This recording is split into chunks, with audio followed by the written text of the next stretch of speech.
자, 3부 시작하겠습니다. 여기 오랫동안 기다려 주셨는데 제일 좋아하는 시간이더라고요. 자, 지금 강남의 하이엔드 오피스텔이 뭐 확산되고 있다. 한남, 송파, 여의도 쪽으로도 확산되고 있는데 최근 입주가 시작된 경우 뭐 고급 서비스 운영에 어려움을 겪고 있다라고 하네요. 향후 하이엔드 들어갔는데 임차인들이 돈이 없나 봐요. 지금 운영 관련해서 어렵다고 하는 거 보니까 네, 향후 오피스텔 시장의 전망이 궁금하다라고 하는데 안 대표님. 예. 네, 하이엔드라는 단어가 들어갔기 때문에 일반적인 주거 시장이랑은 개념 자체가 또 여기서도 또 나뉠 것 같아요. 아예 달라지는 시장이고, 하이엔드 오피스텔이 어느 정도 급을 이해를 하시고 질문을 주신지는 잘 모르겠지만, 강남 중에서도 뭐 노년이나 뭐 청담 이쪽으로 정말 하이엔드 오피스텔들 분양이 잘 됐거든요. 근데 개념 자체가 정말 달라요. 뭐 몇십억 수준이 아니라 뭐 100억, 200억 넘어가는 그런 상품들도 완판이 됐고, 정말 진짜 있으신 분들 중에서도 있으신 분들의 거래 시장인 거죠. 이거는 단순하게 일반 뭐 아파트 시세가 어떻고 뭐 평형당 어떻고 이런 개념을 좀 넘어선 것 같고, 일반적인 이런 건 단순 시세라기보다는 희소성이 월등히 뛰어나기 때문에 이런 희소성이나 뭐 우월감도 있을 거고, 뭐 고급 시설, 뭐 여러 가지 보안이 주는 서비스들, 이런 고급 서비스들 여러 가지들이 복합적으로 나온 상품이다 보니까 정말 뭐 대출 한 푼도 안 받아도 되시는 그런 분들이 사시는 게 이제 하이엔드 시장이 좀 형성돼 있는 거거든요. 그래서 그런 것들은 단순히 이런 시세보다도 그런 여러 그 상품 자체가 워낙 개별성과 이제 희소성이 뛰어나다 보니까 물건 자체가 없습니다. 이런 것들은 시장에도 잘 안 나올 뿐더러, 이런 것들은 그래서 향후 이런 투자 가치나 이런 것들을 봤을 때 뭐 앞으로 뭐 얼마나 오른다 어쩐다 제가 뭐 감히 예측은 못하겠지만, 그들만의 특정 수요가 분명히 있는 시장이기 때문에 이런 것들을 만약에 정말 뭐 다른 세상 얘기지만 이런 것들은 뭐 시세나 이런 것들 향후 전망은 이들 나름대로의 굳건히 가지 않을까 저는 뭐 전망을 합니다.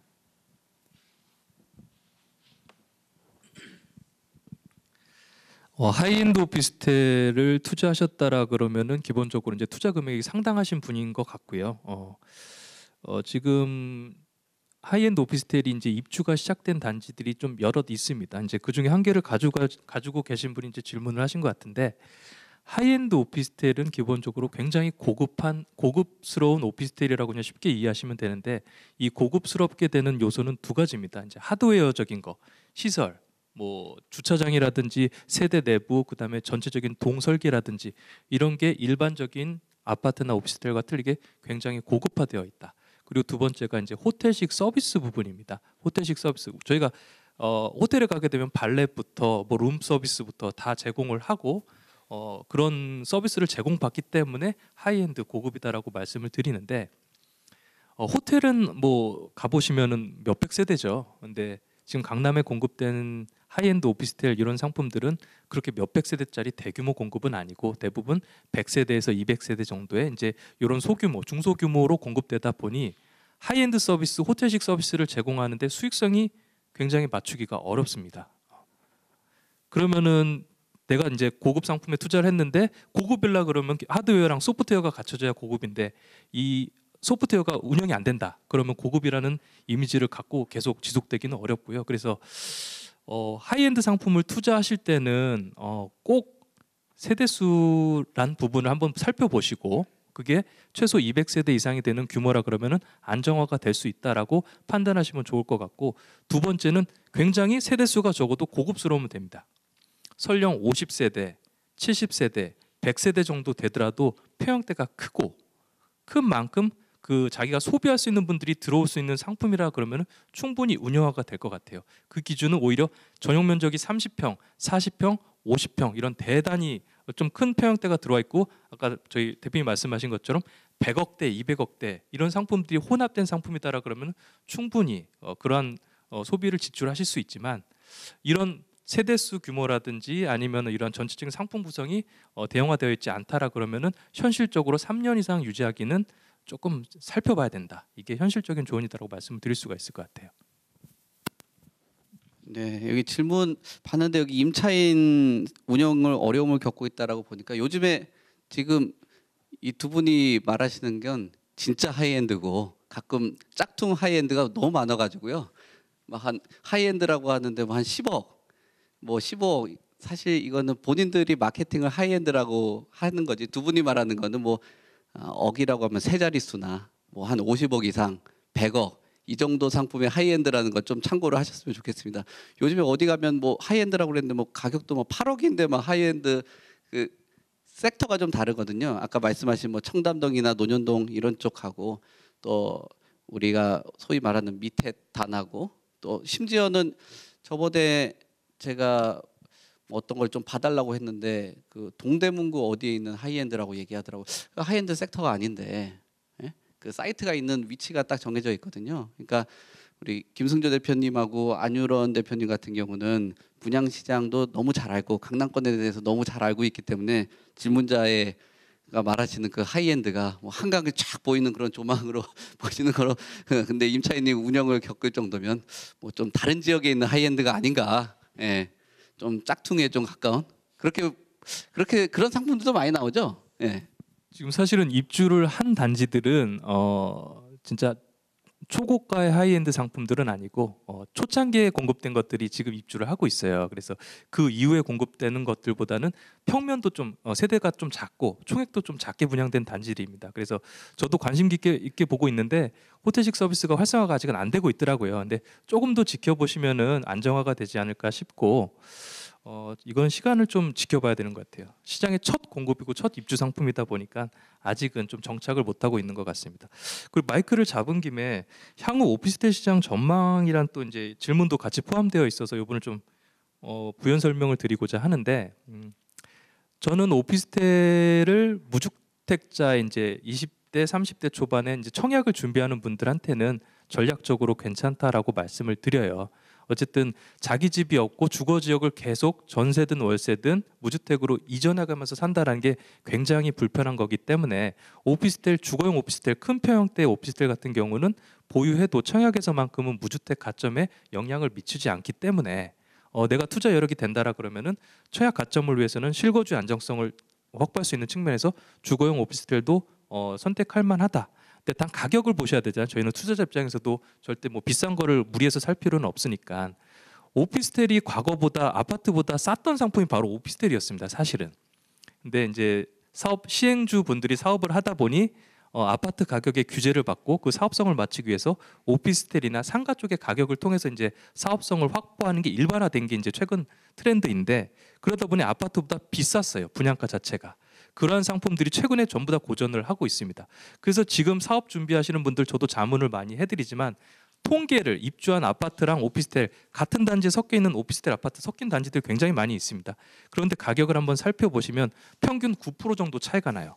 아파트가 100이라 그러면은 오피스텔 가격은 91 정도, 한 9% 정도 차이가 나니까 내가 이 오피스텔을 사도 돼라고 고민하실 때는 인근에 비교한 아파트들 가격을 비교하셔서 그래도 10% 가까운 차이가 나면은 투자할 가치가 있는 거고 그게 보유했을 때 내가 청약 가점은 훼손되지 않고 계속 가점을 높여갈 수 있는 상품이니까 그런 식으로 좀 접근하시면은 투자는 괜찮을 것 같다라는 게 좀 의견을 드리고 싶었습니다.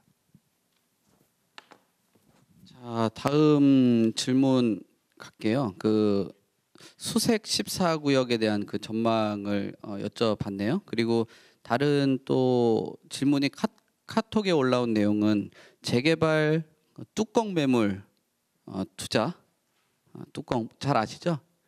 그 가발 그 뚜껑 아니고 그 다른 그 뭐 상품 이 재개발의 은어가 있습니다. 그런 투자는 어떻게냐 그리고 그 금액대가 한 1억에서 1억 5천 정도가 있냐라는 질문을 주신 것 같은데 답변해 주실 분 있으세요?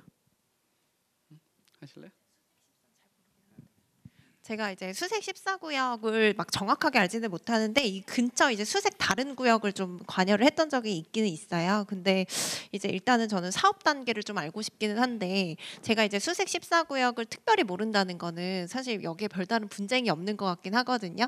그렇다고 하면 이제 사업 지연 요소가 별로 없다라는 판단이 들고 물론 입지나 뭐 이런 것들은 나쁘지 않다. 근데 이제 사업 단계가 어느 정도인지가 좀 궁금하기는 한데 그리고 이제 일단 14구역이라는 건 저는 14구역 이상의 이제 수색에서 재개발이 이루어지고 있다는 거니까 이 일대가 전부 다 지금 재개발이 되고 있다는 거거든요. 그래서 제가 예전에 이제 관여했던 이 수색 뭐 다른 구역 같은 경우에는 벌써 끝나서 끝나서 이제 입주를 앞두고 있고 뭐 그런 정도이기 때문에 그 뭐 제가 볼 때는 뭐 가지고 계시면 좋을 거라는 생각이 들고요.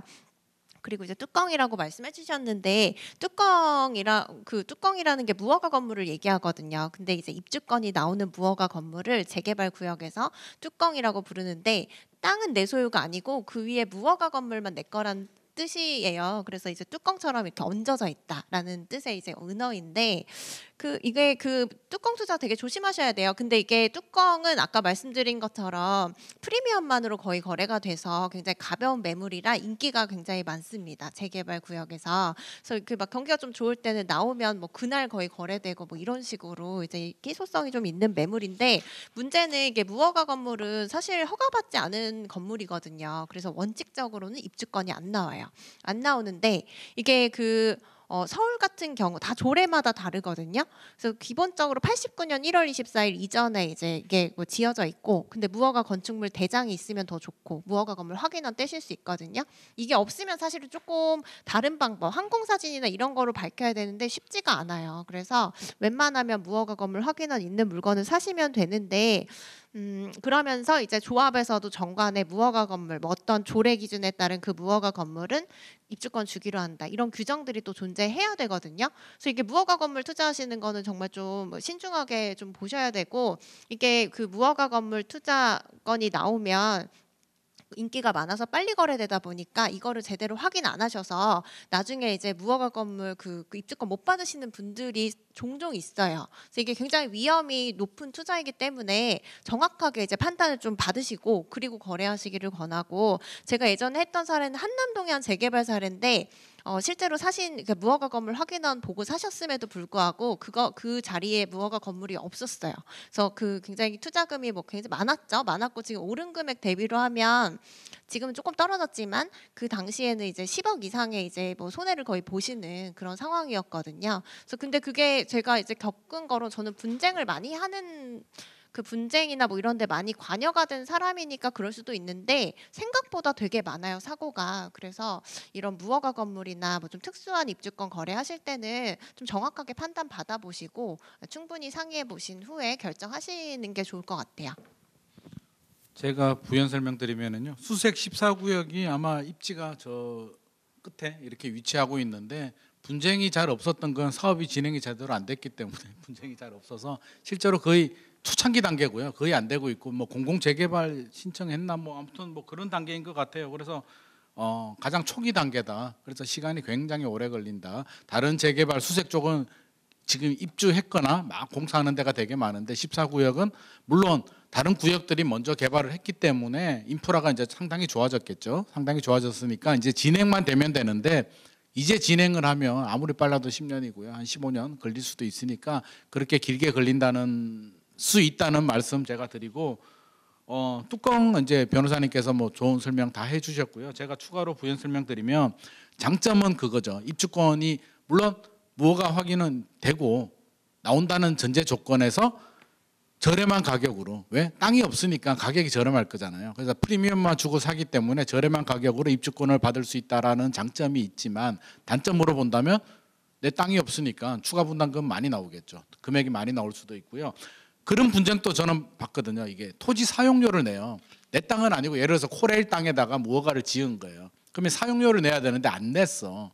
그래서 나중에 계약하고 잔금 쳤는데 그 사용료를 안 내가지고 그게 분쟁이 돼서 그 돈이 몇백만 원이 아니라 뭐 몇천만 원인가 돈 가지고 누가 내느냐, 이 사람은 이미 팔았고 막 분쟁이 되거든요. 그래서 계약서 쓰기 전에 그 내용 반드시 확인해야 되고, 토지 사용료가 어떻게 되는지, 그리고 입주권이 안 나올 수도 있어요. 나온다라고 했는데 아까 말씀하신 것처럼 건물이 없었다 뭐 이렇게 될 수도 있으니까 특약사항에 뭐 입주권이 반드시 나와야 되고, 뭐 어떤 안 나오는 경우가 되면 이 계약은 무효로 하고 뭐 그 책임은 매도인한테 있다는 특약사항 반드시 넣어서, 최소한의 제일 중요한 게 입주권 받는 건데 안 나오면 꽝이잖아요. 그래서 특약사항 또 그런 내용들 진짜 꼼꼼하게 확인해야 되고, 다른 일반적인 재개발 투자보다도 2배, 3배 더 신경 써서 알아보고 계약하시는 게 좋을 것 같습니다.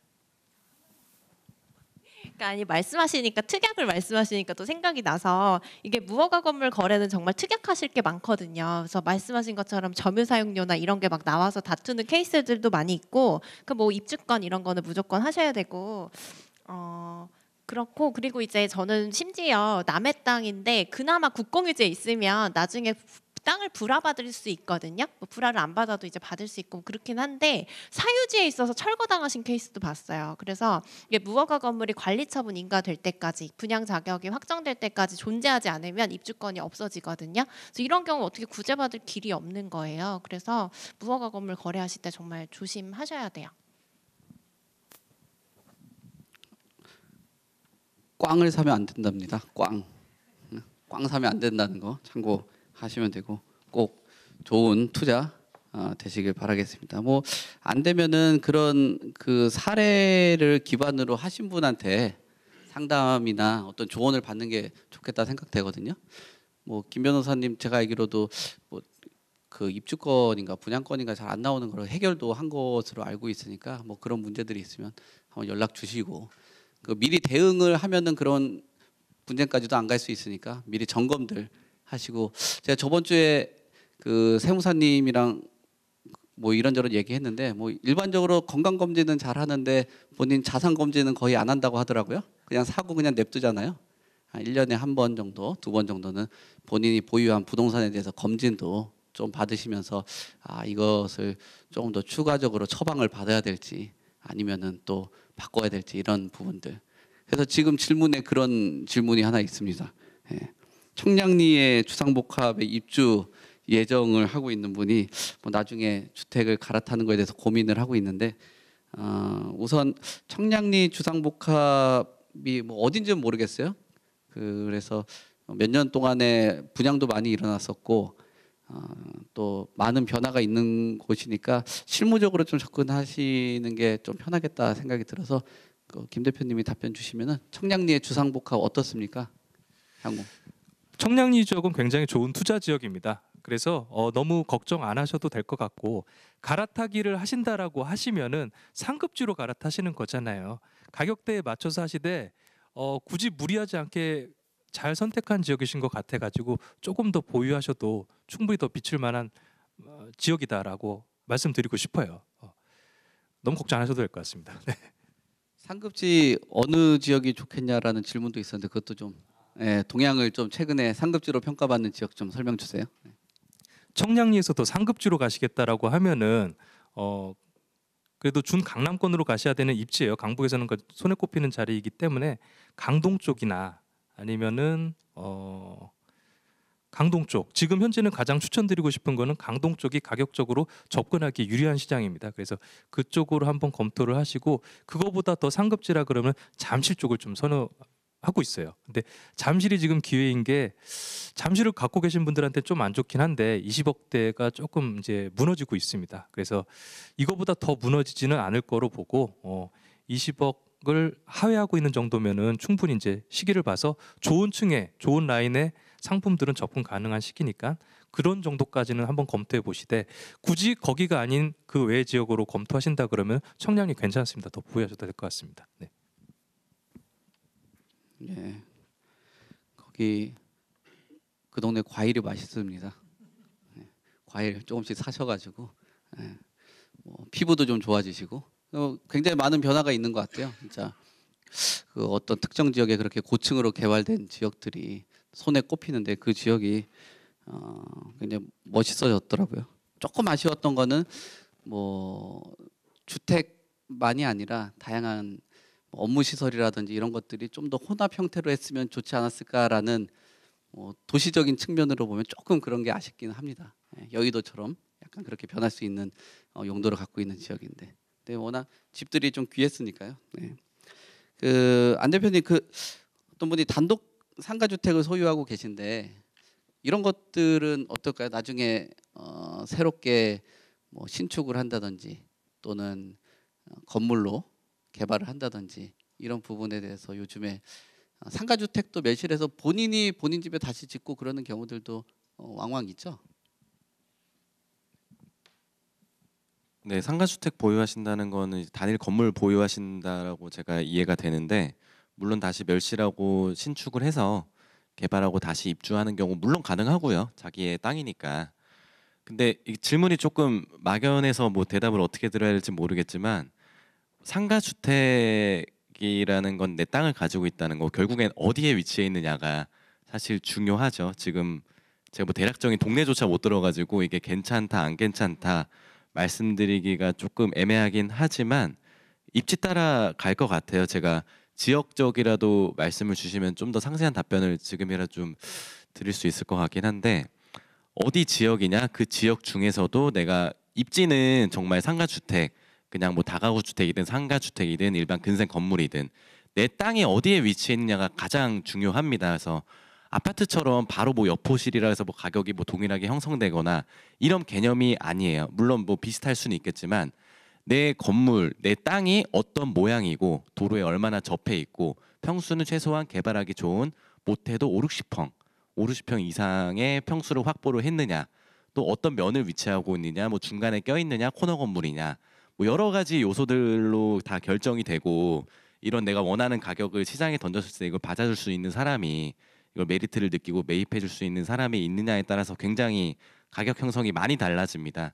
이 땅이라는 거는 개별성이 워낙 심하기 때문에 그런 것들 잘 고려를 좀 하셔야 될 것 같아요. 그래서 위치나 이런 평수나 여러 가지 가격적인 거를 보고 내가 이거를 팔면은 얼마에 받을 수 있을지 뭐 인근 여러 뭐 중개 사무소라든지 아니면 뭐 여러 전문가들 의뢰를 통해서 이거를 물론 시장 상황에 따라서도 가격은 많이 달라집니다. 지금은 주택 가격이 지금 어쨌든 많이 얼어붙어 있는 시장에서 상업용 부동산도 사실 크게 다르진 않아요. 지금도 물론 관망하는 시기고 저도 올해는 뭐 당장 뭐 추천하지는 않는 상황입니다. 좀 더 지켜볼 필요는 있을 것 같은 상황이어서 분위기에 따라서도 내 호가를 받아줄 수 있는 그런 시장 인지에 따라서도 가격이 뭐 몇 억이 빠질 수도 있고 몇 억을 더 받을 수도 있기 때문에 아직은 조금 더 지켜보면서 내년 상반기까지 좀 고려를 해보셔도 늦지 않으실 것 같습니다.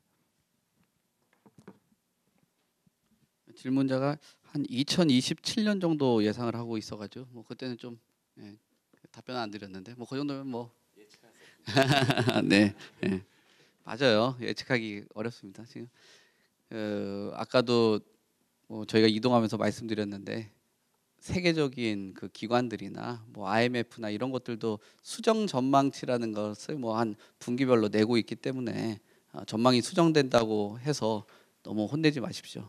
가끔 김인만 소장님 조금 바뀌었다고 뭐라고 하시는 분들이 있는데 그거는 뭐 저희들처럼 이렇게 활동하는 사람 입장에서는 당연한 거다라고 생각을 하고 있기 때문에 오히려 이런 국면이 변화가 됐는데 뭐 고집 부리면서 아니다라고 하는 게 조금 더 문제가 있는 거죠.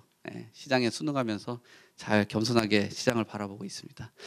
자, 이제 거의 질문 다 마무리됐고요. 현장에서 원하시는 분들 있으면은 질문 한 몇 개만 받을게요. 거수 저번 같은 경우 거수를 해가지고 질문을 주셨고요. 만약에 없다 그러면은 뭐 행사를 마무리하려고 하는데 질문 있으신가요? 네, 질문자 마이크 좀 주시겠어요?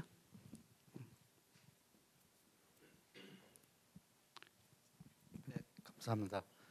저 성수 사지구 그거 좀 한번 궁금해서요. 그거 좀 한번 여쭤보고 싶습니다. 네, 안 그래도 지난번에도 오셔가지고 기억하고 있는데 성수 사지구에 가지고 계시잖아요.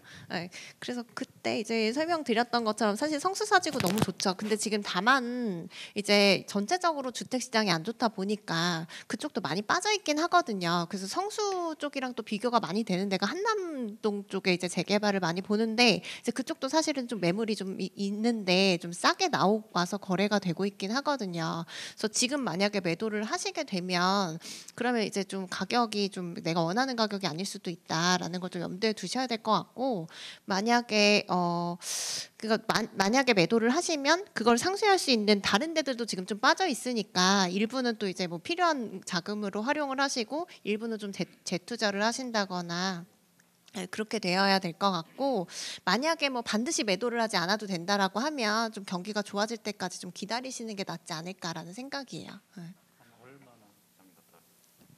뭐 기간이요? 기간을 떠나가지고요. 제가 사실 선생님 관련돼 가지고 부동산 재개발 전문으로 하시는 중개업소에 얘기를 한번 드려봤어요. 그랬더니 가격을 듣고 이래가지고 제가 지금은 타이밍이 아니다라는 것을 느꼈습니다. 그 성수 관련돼 가지고 이야기 좀 주시죠. 꼭 팔아야 될 상황인가요? 제가 궁금한 게 아니, 성수 전략정비구역 입지는 최고고요. 한강변에 최고인데 이제 박원순 서울시장 시절에 건축심의 막혀가지고 진행이 못됐던 지역이에요. 근데 개발 압력은 시간이 지나면 입지는 변하지 않잖아요. 최고의 가치를 가지고 있기 때문에 꼭 팔아야 되는 상황 아니면 저는 그냥 내버려 두세요. 그거 팔고 어디 가시게요? 그 미래 가치가 있잖아요. 그렇게 좋은 입지를 팔고 그럼 강남으로 들어가실까요? 강남이나 한남 뉴타운이나 이런 쪽에 들어가실 거 아니면 그냥 없는 집이라 생각하고 그냥 내버려 두시면 반드시 나중에 큰 좋은 결과로 올 겁니다. 지금 상황만 보지 마세요. 그거는 미래 가치이기 때문에 저는 보유하기를 추천드립니다. 한 2, 3년 더 보유하면 될까요? 좀 나을까요? 2, 3년요? 2, 3년 후에 무슨 일이 있을까요? 그러니까 2, 3년이라고 못 박지 마세요. 그게 3년이 될 수도 있고요. 5년이 될 수도 있고요. 10년이 될 수도 있는데 그 시기를 못 박아버리게 되면 너무 초조하고 조급하고 여러 가지 문제가 생기니까 제발 좀 그냥 없는 거라고 저는 생각하셨으면 좋을 것 같아요. 나중에 진짜 큰 가치 합니다. 그런데 사실은요. 예. 제가 허리 수술하고 일을 제대로 못 해가지고 예. 벌이가 없어요. 아, 팔아야 되는 상황이에요? 우선 좀 그 팔아가지고 좀 쓸까 싶어서. 아, 다른 거는 팔 거 없고요. 예. 그러면 할 말이 없네요. 이렇게 사연까지 고려는 저희가 좀 한계가 있고요. 만약에 매도 타이밍이라고 하면 뭐 테크닉적으로 보면은 소위 하루에 몇 번씩 전화하는 그 시기에 파는 게 좋습니다. 지금은 전화 별로 안 오시죠? 팔으라고. 예. 팔아야 되면은 내놓지를 안 했어요. 네. 꼭 팔아야 되는 상황이면요. 지금 팔지 마시고요. 내년에 금리 인상 멈추고 반드시 한번 반등은 와요. 실수요자들이 들어오고요. 가격이 떨어지고 금리 멈추면 일시적 반등이라도 반등은 오기 때문에 팔더라도 지금 아니고요. 내년 상반기 상황 보고 한번 반등 올 때 그때 파세요. 네. 지역적인 거라든지 뭐 상품이라든지 이런 건 하는데 개인사까지는 조금 이게 직접적으로 대면을 통해서 해야지 뭐 그게 어떤 주관적인 사연을 객관화하는 거는 좀 저희가 어렵다라는 거 좀 참고 좀 부탁드리겠습니다. 한 분 뭐 또 또 질문자 있으실까요? 한남 5구역에 다가구 26평을 가지고 있는데 이거 사기 전에 빌라를 13평을 계약을 했는데 감정가가 빌라가 좀 더 높았어요. 그런데 다른 부동산에서 이것이 대지 지분이 훨씬 커서 좋은 거라고 해서 계약금 뜯기고 다가구를 샀어요. 아직도 잘한 건지 못한 건지 지금도 걱정이 됩니다. 답을 해주셨으면 좋겠습니다. 이거 한번 내용 한번 보세요. 그리고 위에 카톡에는 하나 김인만 소장님 팬입니다 하트가 하나 있었습니다. 어떤 분인지. 팬입니다로 잘못 봤는데 팬입니다. 이게 한남 5구역 근데 이게 감정가라는 게 언제 감정가 종전자산 평가에 말씀하시는 거예요? 네. 3분의 1 정도 차이가 나는 걸로 알고 있어요. 네, 이게 감정가는 사실 다 이유가 있기 때문에 감정가가 갑자기 뭐 이게 대지 지분이 더 좋다고 해서 올라가고 그런 건 아니거든요. 근데 어떻게 생각하시면 되냐면 내가 감정가에다가 비례율이라는 걸 별도로 곱해요. 그러면 권리가액이라는 게 되거든요. 그럼 그 금액만큼 이제 내가 조합에다가 내 권리를 주장할 수 있는 금액이라고 생각하시면 돼요. 그러니까 당연히 감정가 높은 게 더 좋은 거죠. 근데 이게 뭐 부동산에서 대지 지분이 좋으니까 뭐 그렇게 하셨다 하지만 감정평가 했을 때는 대지 지분이 더 크더라도 이 빌라가 더 좋다는 얘기거든요. 더 값이 높다는 얘기거든요. 그래서 이게 이게 감정가가 뭐 지금 이렇게 뭐 50% 3분의 1 이렇게 차이가 나는데 나중에 갑자기 뭐 빌라가 다가구보다 감정가가 낮아진다 이런 상황은 없다고 보시면 돼요. 근데 그 매매 가격이 중요하죠. 그래서 매매 가격은 어떻게 사셨어요? 빌라를 더 가격이 같았어요? 비슷하셨어요? 그 감정가가 그 금액으로는 얼마 차이 나세요? 금액이요? 네. 그때 당시에요? 네. 19년도에 사갖고 12억 5천 샀어요. 그러면은 둘 차이는 얼마나 나셨어요? 차이가 별로 없어요. 아, 그러셨어요? 5천 차이인가 뭐 그렇게 나왔어요.